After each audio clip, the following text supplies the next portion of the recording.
Nós já estamos de volta com mais um bloco do nosso programa Kairós Rural, neste domingão, levando a você as informações mais relevantes do meio agro e do agronegócio regional.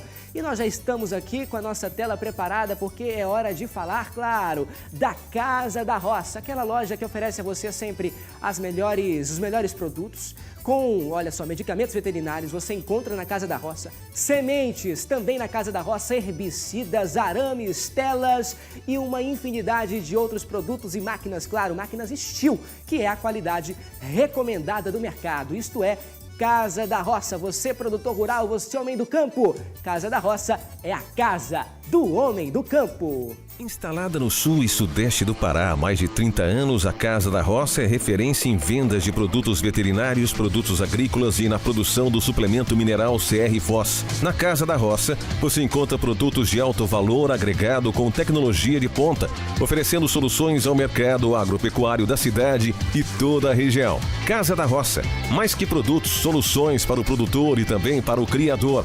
Casa da Roça, sempre uma loja perto de você. Acesse nossas redes sociais e conheça a nossa linha de produtos e serviços. Casa da Roça, a casa do homem do campo. Você vai acompanhar agora que as mudanças do clima podem impactar negativamente na segurança alimentar e nutricional da população. A reportagem com os detalhes.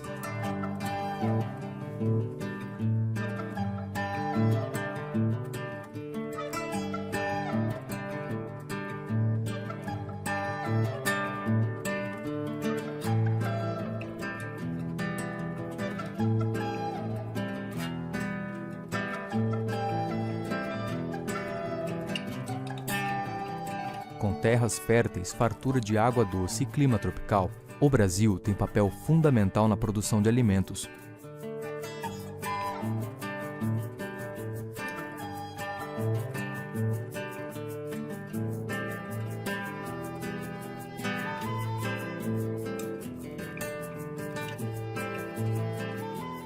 Se o aumento da população e a demanda de alimentos continuar no ritmo atual, até 2050 será preciso dobrar a quantidade de alimentos cultivados na Terra para alimentar cerca de 9 bilhões de pessoas.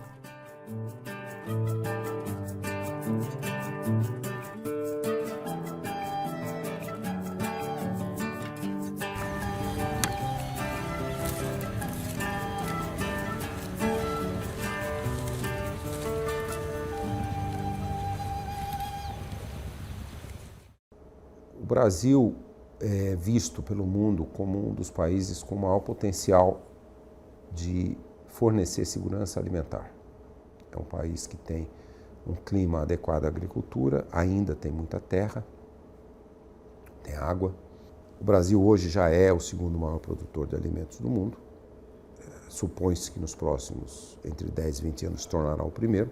Já é o principal exportador de muitos produtos agrícolas. E muito se espera do Brasil nesse quesito. Não é só segurança alimentar para os brasileiros, é segurança alimentar para o mundo. Existe uma demanda de alimentos em escala global que deve ser respondida e será respondida por poucos países. São poucos países que têm a extensão geográfica para poder responder a essa demanda de alimentos mundial. Essa população já existe e está evoluindo, portanto, não é uma opção que se tem de alimentar ou não alimentar. A questão é o modelo que vai ser utilizado para alimentar. A agricultura no Brasil é uma agricultura, especialmente a agricultura de commodities, é uma agricultura feita em padrões bastante altos, né? Não é a agricultura que alimenta o Brasil, né? A agricultura que alimenta o Brasil é uma agricultura no geral, não é agricultura de commodities, né? 70% do que nós comemos hoje vem da agricultura familiar. É um setor que nós não podemos menosprezar absolutamente para a segurança alimentar do brasileiro. Enquanto que a agricultura mais industrial exporta bastante coisa, exporta soja, exporta carne, exporta milho, mas o que nós comemos, que é o arroz, é o feijão, muitos desses produtos vêm da agricultura familiar. Os recursos naturais do país, porém, já dão sinais de que há limites para a exploração. E o setor agropecuário tem causado grandes impactos ambientais nos ecossistemas, além de gerarem emissões de gases de efeito estufa. Ao mesmo tempo, a agricultura é um dos setores mais prejudicados pelos efeitos das mudanças climáticas. Porque o clima está mudando e vai mudar mais ainda, e os extremos climáticos, por exemplo, chuvas excessivas, períodos de chuvas, inundações e períodos de estiagens e secas profundas, eles vão se tornar mais frequentes. Eles já estão se tornando mais frequentes em muitas partes do mundo. No nosso caso aqui, esse ano nós estamos produzindo menos da metade da mesma época do ano passado. Quer dizer, um ano atrás a gente estava produzindo o dobro do que está produzindo hoje em virtude da seca, porque nós trabalhamos com horticultura aqui que é muito dependente da irrigação, né? Muito dependente da água. Então, a horticultura, de uma forma geral, sofreu bastante com essa seca aí. E todos os modelos apontam para crescimento de temperatura, redução de produtividade, redução de produção, todos apontam para isso. Só que nós já ultrapassamos um pouco essa fase de está subindo, vão perder produção 20%, 50%, 80% em alguns casos. Nós já estamos na fase de adaptação. O que fazer para evitar que isso aconteça? Se o Brasil é capaz de antecipar essas tendências e se utilizar da sua capacidade de inovação, como, por exemplo, no caso da energia, no caso da agricultura, energia, utilizando fontes renováveis, aumentando a eficiência energética, e no caso da agricultura, desenvolvendo pesquisa para espécies mais resilientes ao aumento da temperatura. Então, por exemplo, no caso mais, talvez com melhores exemplos, é o caso da segurança alimentar, o trabalho da Embrapa, que eles já estão desenvolvendo variedades de sementes, como feijão e outras, que podem se adaptar a climas mais secos e climas mais quentes. Isso já é uma alta tecnologia que permite poder garantir alimento para a população. No Brasil tem estudos muito bons sobre o café, né? Tem estudos já sobre o milho que nós fazemos, sobre soja, sobre sorgo, enfim. São as principais culturas. O Brasil, cana-de-açúcar, né? Temos culturas perenes, como a canaí já é um pouco mais complexo, mas nós temos vários estudos no Brasil e no nosso NCT que nós fazemos esses estudos. Então, já começamos, por exemplo, oferecendo ao agricultor sistemas de produção mais equilibrados e mais adaptados ao aquecimento global, como é o caso das técnicas preconizadas na agricultura ABC.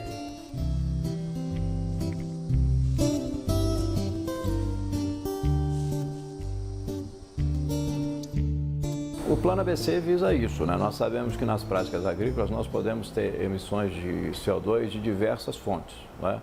Desde a mecanização agrícola até mesmo do tipo de plantio que se faz, da cultura que se usa, da irrigação.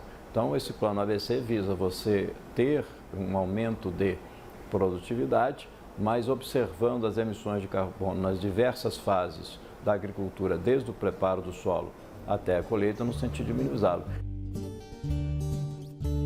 Para saciar a demanda da população crescente do mundo sem avançar suas fronteiras agrícolas, o desafio do país é encontrar um modelo de produção de alimentos mais intensivo, capaz de racionalizar o uso dos recursos naturais, frear o desmatamento e minimizar os efeitos das mudanças climáticas. O desafio é como não desapontar o mundo, como ser um provedor de segurança alimentar para o mundo, sem fragilizar ainda mais os nossos ecossistemas, o nosso solo, mantendo a fertilidade do solo, mantendo os recursos hídricos, mantendo a qualidade da água, mantendo a qualidade do ar, não aumentando as emissões. A emissão de metano pelos ruminantes, principalmente pecuária, é o grande item da emissão brasileira do setor agrícola. Emissões diretas da agricultura, emissões porteira adentro.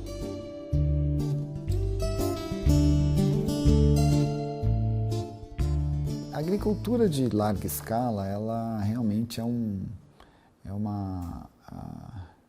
setor importante economicamente para o país, né?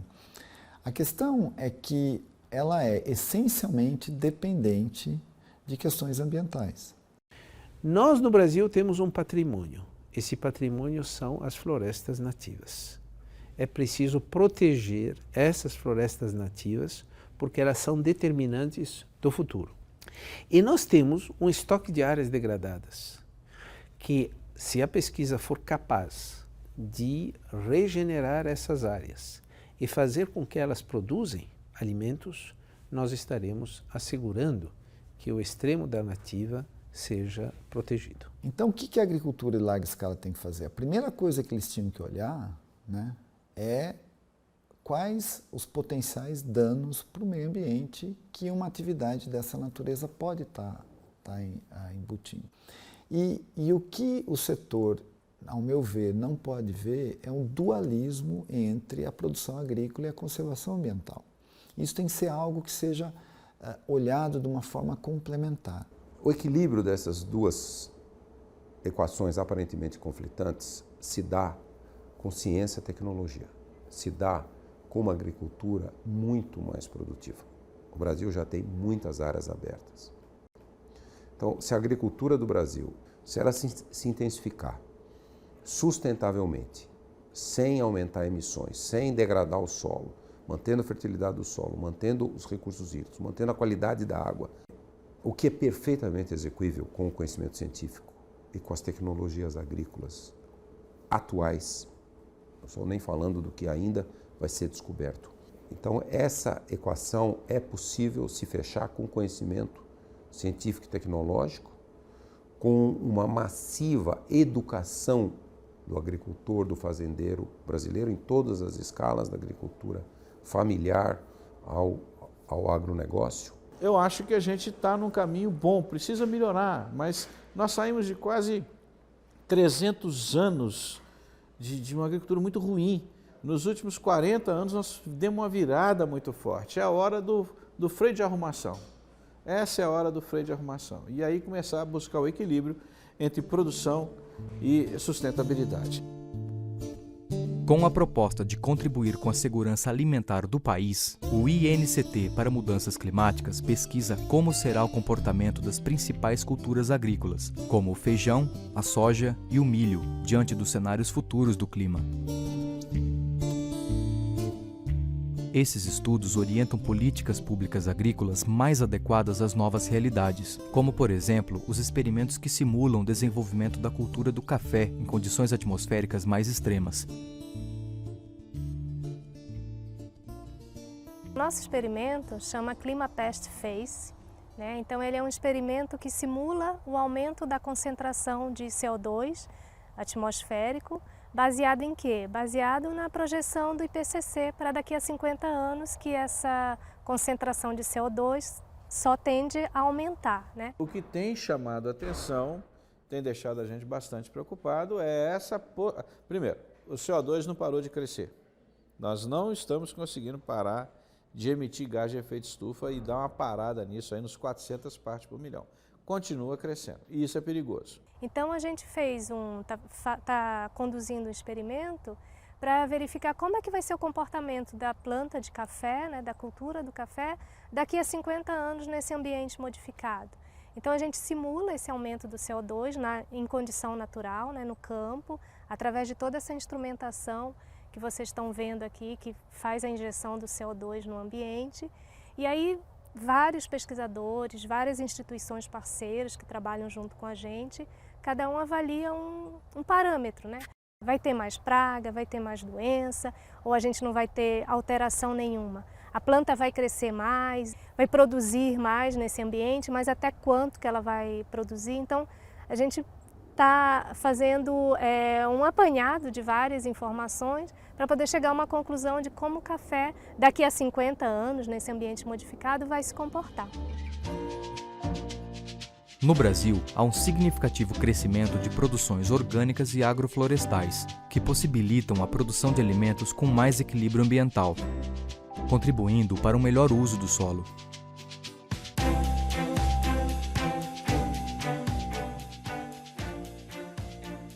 Podemos também citar que nós estamos tendo um crescimento muito alto da agricultura agroecológica.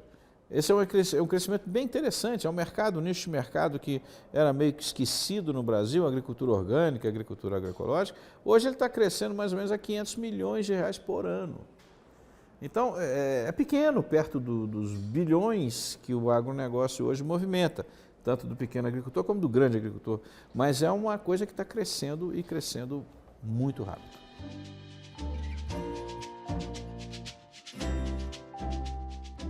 Nós cultivamos aqui uma agricultura integrada entre a parte de produção animal, que no caso são ovos orgânicos, e a parte de produção vegetal, que são mais de 65 variedades de verduras, frutas que nós produzimos aqui. A nossa proposta é fazer uma vida e uma produção em harmonia com a natureza, né? Nossas ações sejam harmônicas com a natureza. É um modelo de agricultura que a gente pode dizer que quanto mais a gente cultiva, mais o solo fica rico, né? É diferente do sistema convencional que quanto mais cultiva, vai empobrecendo o solo. E por isso também, né, a nossa opção por estar produzindo produtos saudáveis que vai levar saúde para as pessoas, né? E que elas possam também, né, no mundo que é esse organismo que a gente vive aqui, as pessoas possam ter saúde, possam ter bons sentimentos e estarem espalhando isso para construir uma sociedade feliz. Então, se a agricultura trabalhar minimizando o uso de produto químico, ela está fazendo um serviço não só para a economia do próprio sistema, né, mas também presta um serviço para a sociedade e que se produz alimento para que a tal da segurança alimentar, que é um tema hipertransversal, né, ela possa ser entendida como algo de estratégia, né, de estratégia de cenário futuro, de estratégia de equilíbrio social e socioambiental, né. O conhecimento existe, o conhecimento está nas nossas mãos. Então, essa meta de segurança alimentar e agricultura sustentável, elas não são incompatíveis, elas são duas faces da mesma moeda do desenvolvimento sustentável.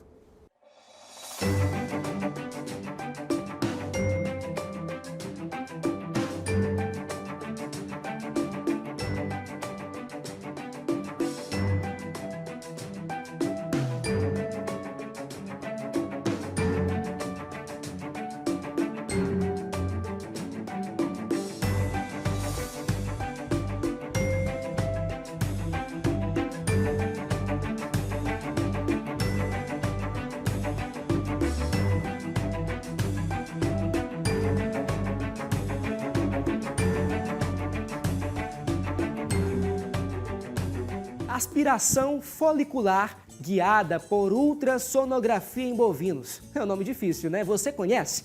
Conhece esse processo? Se não, eu convido você a conhecer a partir de agora, na reportagem. A você, meu amigo produtor rural, já ouviu falar de melhoramento genético? Hoje iremos mostrar para você em uma série de reportagens algo muito interessante que pode proporcionar para você mais conhecimentos. Hoje nós iremos acompanhar a aspiração de óvulo de doadoras que vai proporcionar um melhoramento genético ao rebanho. Vamos comigo. Com o uso da técnica de fertilização in vitro na reprodução de bovinos leiteiros, o caminho da seleção é do melhoramento genético pode ser encurtado em pelo menos 3 gerações ou cerca de 10 anos de seleção, permitindo rápidos saltos na produção e na qualidade do leite. Para se iniciar o procedimento, o mesmo é separado em etapas. A primeira delas é a seleção de doadoras, que das mesmas serão feita uma aspiração folicular, guiada por um ultrassom, e serve para fazer a coleta dos óvulos diretamente dos ovários das vacas, como explica o médico veterinário Valdemar Hickley, que é representante da ABS e proprietário da Multivet. A gente está aqui hoje na RR Agropecuária, na Fazenda Sororó, para dar início a um trabalho de produção de embriões, no caso hoje de embriões oriundos de doadoras vacas da raça Girleiteiro, que vão ser acasaladas com o touro holandês para a produção de embriões meio sangue girolando. Tá? Essas doadoras, elas fazem parte de um plantel de produção de leite e são utilizadas para a produção de embrião. Então, para se produzir embrião, necessita que as vacas sejam previamente selecionadas. Então, por um potencial genético, seja por avaliação genética, seja por avaliação genômica, né, pelo DNA dela, seja pela produção de leite, ou no caso produção de leite no caso dessas doadoras, ou no caso de gado de corte, pela produção de carne, ganho de peso. Então, são critérios que são adotados por cada rebanho, cada fazenda, cada objetivo. Tá? Então, nós estamos aqui com um plantel de doadoras da raça Gir Leiteiro. Essas vacas são oriundas de plantéis de alta produção de leite e estão aqui no rebanho da Sororó para a produção de embriões meio-sangue girolando. Tá? A seleção, basicamente desse gado aqui, é para a produção de leite. Né? Tá? Seria isso. O processo da produção in vitro de embriões envolve etapas que incluem a obtenção dos oócitos, maturação, fecundação e o cultivo. A primeira etapa foi realizada e nós acompanhamos o passo a passo da retirada dos oócitos das doadoras. Bom, aqui agora elas vão entrar no curral, no brete, onde a equipe da ABS está preparando o material lá agora, nesse momento, para aspiração dos ovários, aspirar o oócito que está no ovário dessas doadoras. Tá? Então hoje é o primeiro passo, que seria a retirada, né, a aspiração dos oócitos dessas doadoras, que vão ser levadas para o laboratório, que no caso aqui o mais próximo se encontra em Xinguara, tá, a 250 quilômetros daqui, e lá esses oócitos vão ter a fertilização in vitro, né, em laboratório. Tá? Lá tem todo um processo que também depois vai ser mostrado na sequência. Mas aqui agora, logo em seguida, elas saem desse curral, vão passar pelo brete para aspiração e seleção dos oócitos. Né? O procedimento de aspiração folicular das doadoras foi realizado pelo coordenador da ABS, Laison Souza, médico veterinário. A aspiração folicular em bovinos é uma técnica que vem ganhando cada vez mais destaque na área reprodutiva. Isso porque ela é uma etapa muito importante da produção de embriões in vitro. Essa técnica é relativamente simples e pode ser muito vantajosa e lucrativa quando bem realizada. Então hoje aqui a gente vai estar realizando um procedimento de aspiração folicular das doadoras, já são pré-selecionadas, de acordo com critérios da fazenda.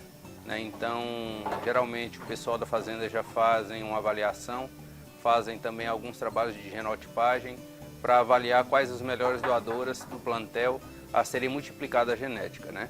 Então a gente trabalha com a FIV, para quê? O intuito da FIV é com que a gente possa ter uma multiplicação rápida, né, da genética superior da fazenda.